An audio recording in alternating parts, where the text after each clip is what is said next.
lesson, we are going to be looking at how to create a grown-on collar using our bespoke bodice block today. I'm Izzy from Minerva and I'm going to be talking you through step by step how to alter your bodice block and how to create this lovely, elegant collar.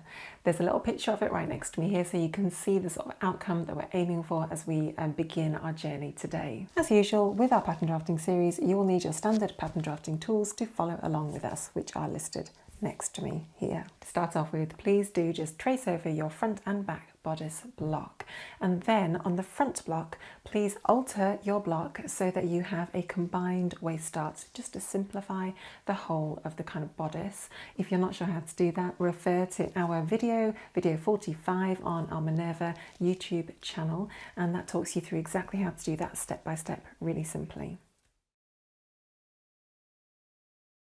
Okay, so the first thing we're going to do is just to draw a line from the neckline around this point here to the apex. Then mark a point 6 millimeters away from that line along the neckline. Join that point up with the apex to create a 6 millimeter dart line. Next, find the center of the dart at the bottom of the waist down here.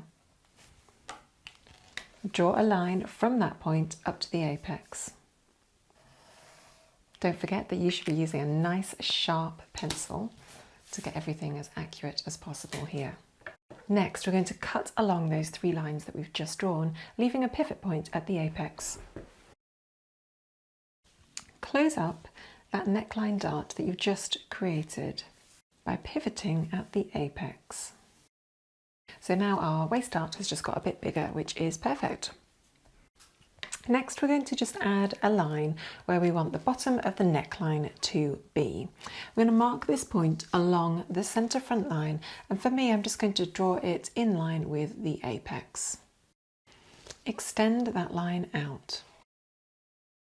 And then draw a line that is 2.5 centimeters offset from the center front line here. This will become your button stand effectively. Next, we're going to mark on our button locations. So the first button, we just want to offset it about 1.5 centimeters from the top of the button stand, depending on the size of your buttons. Now I'm just going to use my expanding sewing gauge just to find out where I can put 3 buttons along the center front at nice even locations. Next, draw a little line that is just 2 millimeters offset from the center front. And where your buttonholes are, just draw a nice line across. And this will be the top of your, or one of the sides of your buttonholes. So we've got our buttonhole locations and effectively our buttons, which are going to cross over the center front line. The next thing we're going to do is just extend the shoulder seam all the way along. I would say extend it by about 20 centimeters. So let's just draw that in now in a nice strong dashed line so you can see it really clearly.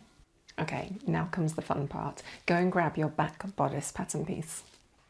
So we have our back bodice pattern piece here. We're going to then flip it over so the wrong side is facing up effectively. We're going to get our neck point, which is here, and match that up with the neck point of our front bodice. Matching that up there, we're then just going to pivot that along so that the shoulder point aligns beautifully with this extended shoulder point. Now we actually want to drop this by 8.5 centimeters. So we want to rotate this along by 8.5 centimeters. And drop it down 8.5.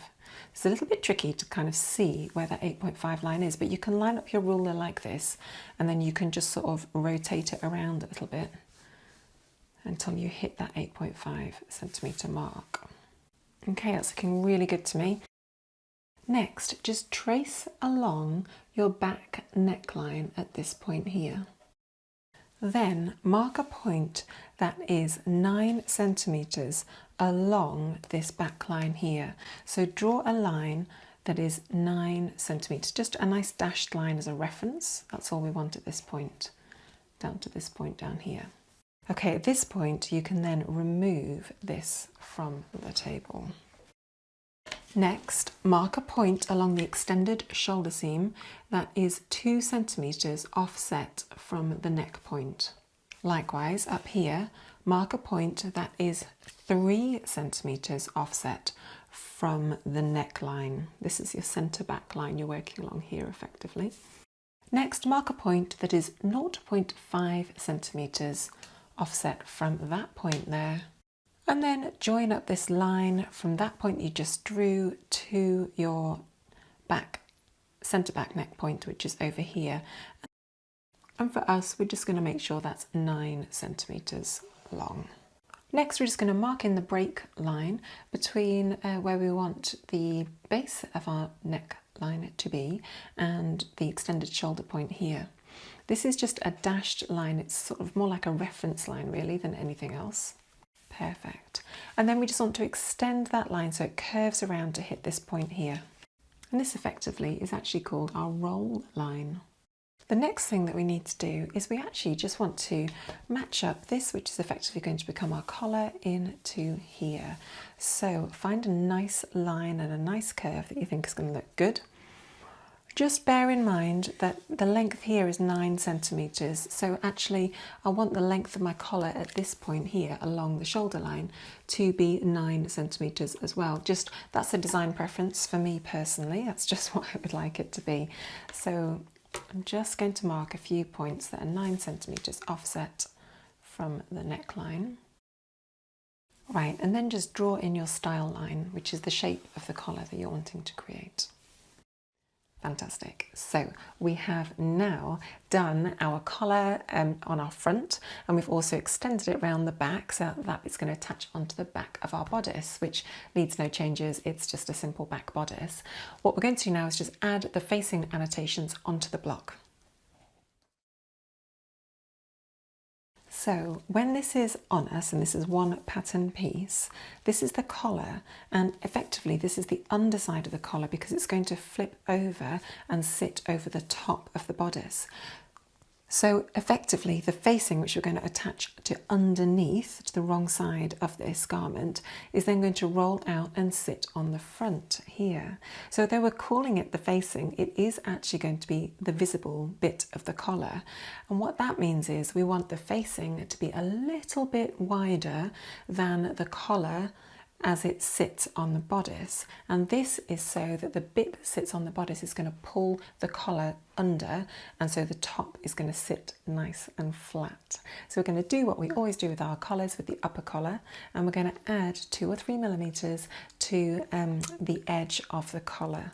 So the upper collar is going to be a little bit wider than the under collar. So we'll just extend it by 3 millimeters. And when you hit the centre front down here, just curve it in so that it aligns at the same position as that one. I'm going to draw my facing at 5 centimetre offset from the centre front line to start off with. And I'm just going to dash that on in my green pen, which is effectively my facing pen. And I need to know up at the top how far away it is from the neck point so I can tie in the back facing as well. So we'll stick to our standard, is that 5? Yeah, 5 centimetres. And then we'll just find a nice gentle curve to tie these two up together. The final thing to do at this point is to mark a point away from the apex that is just 2 centimetres away from the apex, and then draw a line for your new dart legs that matches up with that point there. Now with the facing, we want to be able to put the collar up here on the fold. We want to be able to cut that out on the fold for our facing, but it's going to be very tricky to kind of cut that out on the fold and to get it looking good down here as well. So actually what we're going to do is we are going to just draw a little line, just a nice diagonal cut line from here, just going down to here. Okay, and this is for our facing. And all that's going to do is it's just going to allow us to cut this on the grain line like that, and then to cut this on the fold, and we can attach them together at that point. And that just helps us to avoid a back seam, which is what we don't want on the collar at the front as we're looking at it.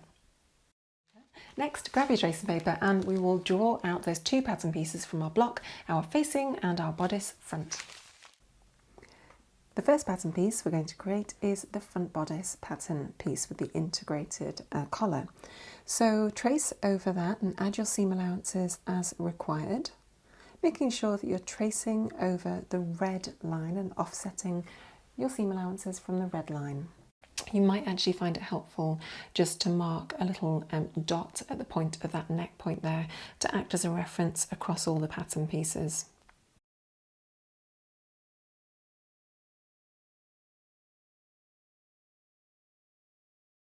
This is the grown-on collar bodice front cut 2. Okay, so we've got two facing pieces. Let's draw them both out now. We're going to start by just drafting out our pattern piece for the lower facing piece, the bit that attaches to the waist effectively. So let's do that together now, adding seam allowances and just making sure we're following that nice diagonal line. After that, we're then going to trace over our collar, the top collar pattern piece, making sure to place the centre back on the fold and to follow the outer green line of the collar. And don't forget to add your reference dot there and also helpfully down here at the bottom. Add your annotations as shown.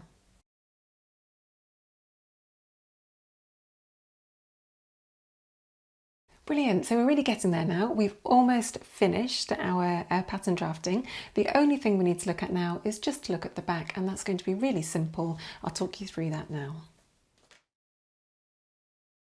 So the first thing to do is just to draw off our facing. So our facing was 5 centimetres at the shoulder point, so just mark a series of little dots that are 5 centimetres away from the neckline. And then just draw in that curve of that neckline. And it's as simple as that. Let's trace over that block now and add our seam allowances. Let's trace over our facing pattern piece first. We're going to make sure that we are cutting the centre back on the fold. As we did with the other pattern pieces, just add a reference or a notch at that point so you know that's where those pieces are going to tie together. And then add your annotations as shown. And finally, we're going to draw our pattern piece for our back bodice. The back bodice is going to be cut on the fold along the centre back, and besides that, the annotations are the same as usual. So just follow along and annotate as shown. Excellent. Let's go and cut those pattern pieces out now, and then we're going to cut them out of our fabric. And don't forget to add your annotations, specifically your darts and also the dots that we put and the buttonhole line markings as well.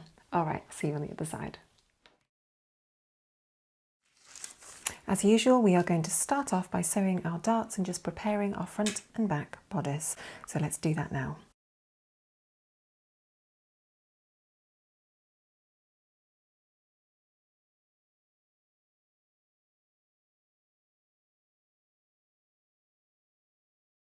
Press the seams open on the back pattern piece and press them towards the side for the front pattern pieces. Okay, so for our facing pieces, we've got two pattern pieces. We're going to first of all sew this piece onto here. So effectively, this is how we're wanting it to look. So then just flip those right sides together, making sure that at the 1.5 centimetre seam allowance line, you've got the raw edges of the fabric touching at the seams there. Once you've pinned those two bits of facing together, we're going to stitch them using a standard seam allowance.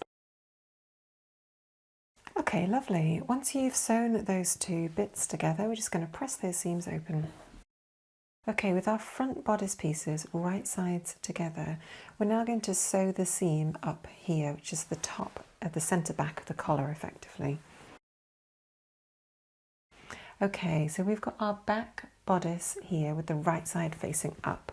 I'm then going to take my front bodice, the right side is facing up here, and these are my side seams, holding onto my side seams and then going to flip it the other way up. So the right sides are together, and then I'm going to line up my side seams so that they're nice and neatly attached there. and then I can easily see where I need to be pinning my shoulders and exactly which line and area is I want to pin my shoulders to. Now, we also left a really nice little cross here as a reference point, so make sure you pin into that point. And likewise on the other side. Okay, let's sew those 2 shoulder seams.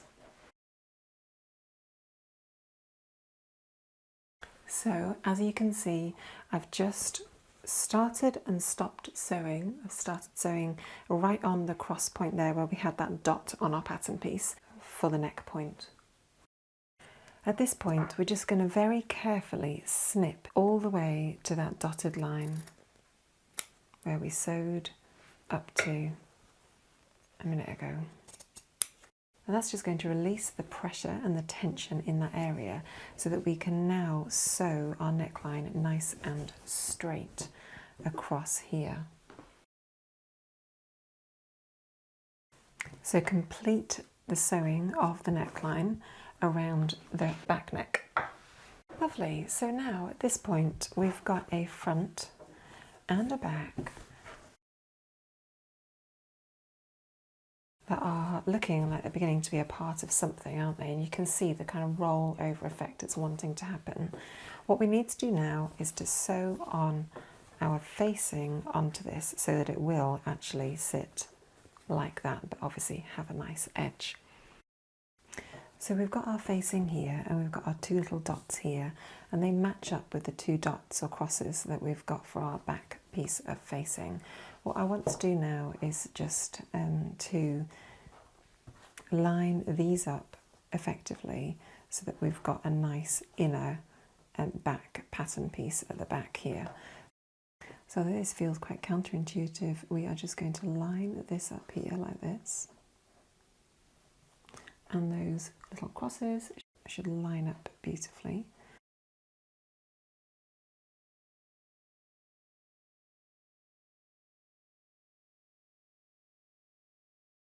Repeat that process and pin the other short side over here.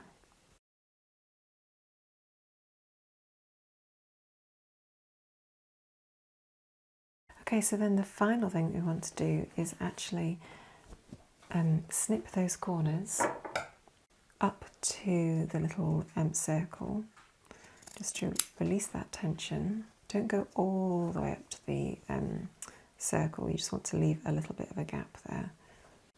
And then that should just allow you then to open it out and sew that inner bit together now. Okay, so then just sew in between those 2 lines you've already sewn. Okay, so what we've effectively got now is an inner facing and then the collar on the outside. Looks a bit funny, but trust me, that's exactly how you're wanting it to look.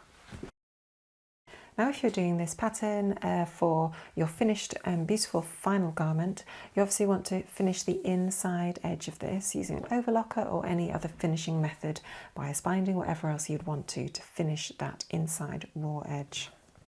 Brilliant. Okay, so with the right side of your bodice facing up and the right side of your facing down, so right sides together, we're just going to match up the inside neckline seam.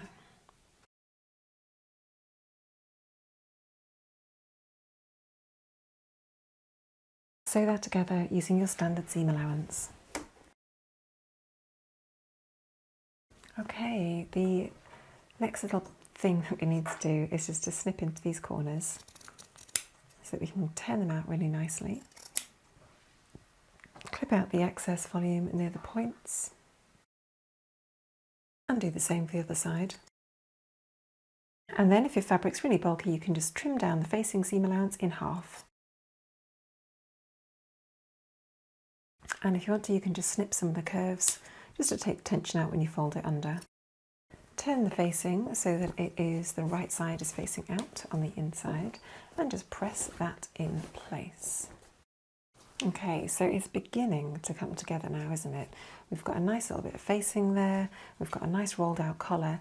The only thing that I would say you might find quite helpful is just to tack or sew just this top bit of the facing together, so that it's going to sit and hold in the correct place and it's not going to flap out too far. So you might just want to do that between the shoulder seams and across, just to hold it in place. Okay, then the only final thing to do is just to sew our side seams together. So let's get those in place. We're going to pin those and sew them using our standard seam allowance.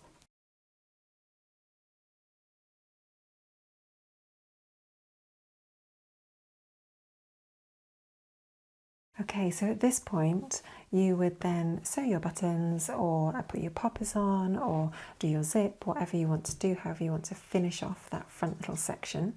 For us, we've done buttonholes across there. I'm just going to pin that on and check it for size at this point. All right, let's go see what it looks like. Okay, so this is the grown on collar. Doesn't it look lovely? Another really elegant solution to a collar design. I hope you've really enjoyed that. Some really fun little techniques there, weren't there?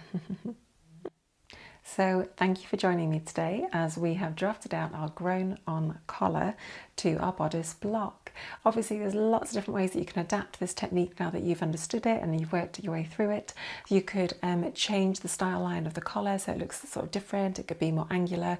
You could do all sorts of really fun things with this. So take it away, make it yours, claim it and have loads of fun with it. Thank you for joining me today. I've been Izzy at Minerva and we will see you next week as we continue our pattern drafting series all about collars.